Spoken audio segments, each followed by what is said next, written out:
Boa tarde, está a ouvir a Rádio França Internacional, emissões em língua portuguesa. São 17 horas aqui em Paris, a mesma hora em Angola. Stephanie Palmer. Bem-vindos à segunda emissão da RFI em português desta sexta-feira, 3 de dezembro. A marcar a atualidade em Moçambique, Jean Bustani não será ouvido pela Justiça.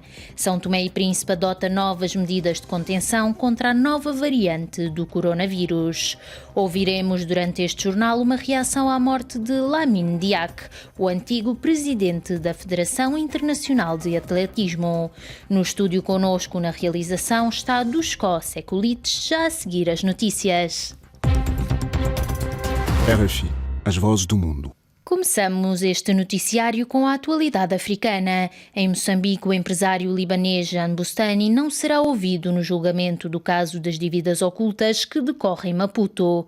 A decisão foi anunciada pelo juiz da causa, Efigênio Batista. O relato é de Orfeu Lisboa, o nosso correspondente. Foi em sede do julgamento que o juiz da 6ª secção do Tribunal Judicial da cidade de Maputo tornou pública a decisão. O empresário franco-libanês Jean Bustani, acusado de ser o mentor das dívidas que lesaram o Estado moçambicano em 2,2 mil milhões de dólares, deveria ser ouvido nesta sexta-feira por videoconferência. E porque Jean Bustani, segundo a informação do Ministério Público, é arguido num dos processos a ocorrer na PGR, e sendo arguido, ele não pode ser ouvido também neste processo como declarante para ser interrogado sobre os mesmos fatos. E por isso o Tribunal revogou o despacho de audição do Sr. Jean Bustani como declarante e não voltará a ser ouvido neste processo como declarante, justamente por isso. A decisão anunciada pelo juiz da causa, Efigênio Batista, não foi bem recebida pela maioria dos advogados que consideram ser importante a audição de Jean Bustani, peça-chave em todo este processo e que ajudaria a aclarar algumas zonas de penumbra. O empresário franco-libanês era parte dos cerca de 70 declarantes arrolados no processo do maior escândalo da corrupção e que conta ainda com 19 réus. De Maputo para a RFI, Orfeu, Lisboa. Continuamos na atualidade africana. São Tomé e Príncipe está a prevenir-se para o eventual combate à presença da nova variante da Covid-19. O país vai entrar em estado de contingência a partir de 10 de dezembro, período que decorrerá até 10 de janeiro do próximo ano. Maximino Carlos, correspondente da RFI em São Tomé e Príncipe, tem mais informação. O governo santomense já começou a adotar medidas para evitar a possível circulação no país da variante Omicron da Covid-19. As medidas visam, essencialmente, imprimir maior rigor nas entradas no aeroporto e porto do país, como refere o primeiro-ministro santomense Jorge Bom Jesus. Algumas restrições vão continuar a manter-se. Estamos a refletir, neste momento nós estamos num estado de alerta, possivelmente pode-se vir a agravar para o estado de contingência. O Governo continua a guardar as indicações do Comitê Técnico, que integra especialistas nacionais e estrangeiros, nomeadamente da Organização Mundial da Saúde, para decidir sobre a adoção de novas medidas visando o maior combate à presença de novas variantes da Covid-19. Em função daquilo que serão as indicações técnicas, politicamente nós cumpriremos, porque acima de tudo está a vida de cada santomense. A responsabilidade do governo é precisamente com a vida de cada santomense. Maximino Carlos, São Tomé, RFI. O antigo presidente da Federação Internacional de Atletismo, Lamine Diack, que exerceu funções entre 1999 e 2015, faleceu hoje em Dakar aos 88 anos de idade. A RFI falou com Jacinto Júnior, assessor de imprensa da Federação Angolana de Atletismo, que recordou o legado deixado pelo ex-dirigente, nomeadamente no que diz respeito a todo o trabalho desenvolvido no panorama do atletismo africano e também mundial. Ouçamo-lo.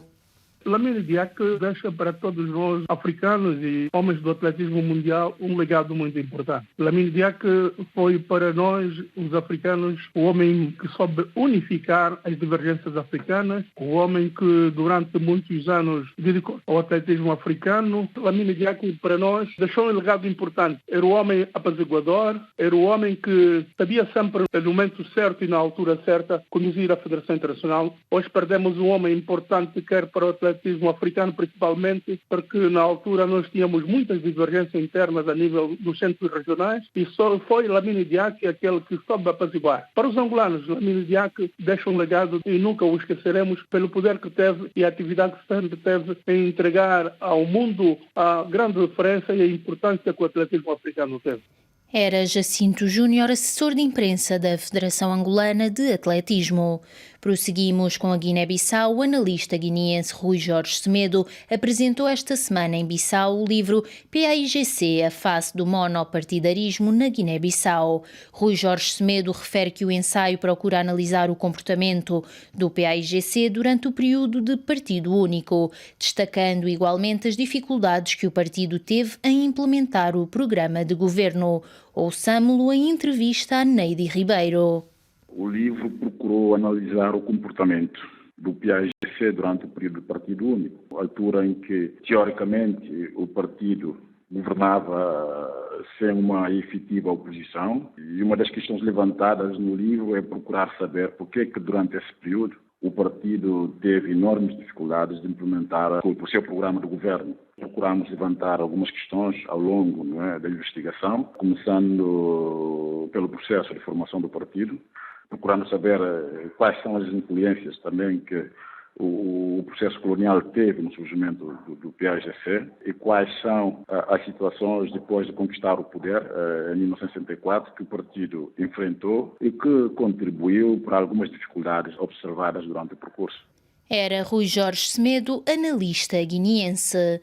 Prosseguimos agora com a África do Sul. O país registrou um pico de infecções entre crianças, no entanto, ainda não se sabe se este aumento do número de casos está ou não relacionado com a nova variante do coronavírus, Omicron. A informação foi avançada hoje pelas autoridades sanitárias da África do Sul. Nas admissões hospitalares registrou-se um aumento substancial em todas as faixas etárias e com maior incidência nas crianças com menos de 5 anos. Os dados são avançados por Vassula Jassat, especialista em saúde pública do Instituto Nacional de Doenças Transmissíveis da África do Sul. São Tomé, 102.8 FM. Prosseguimos com a área desportiva. O Campeonato do Mundo de Handball Feminino começou na passada quarta-feira em Espanha e conta com 2 seleções lusófonas, Angola e Brasil.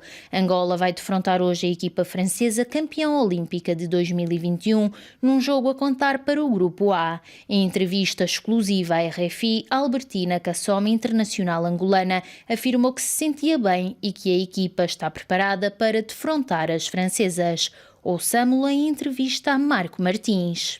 Eu sinto bem, confesso que um pouco ansiosa para o momento, mas sempre preparada para dar o melhor de mim. Quais são os objetivos da seleção angolana? O nosso objetivo é de melhorar a classificação passada e ficar entre as 10 melhores equipas do mundo. Angola afronta a França no primeiro jogo.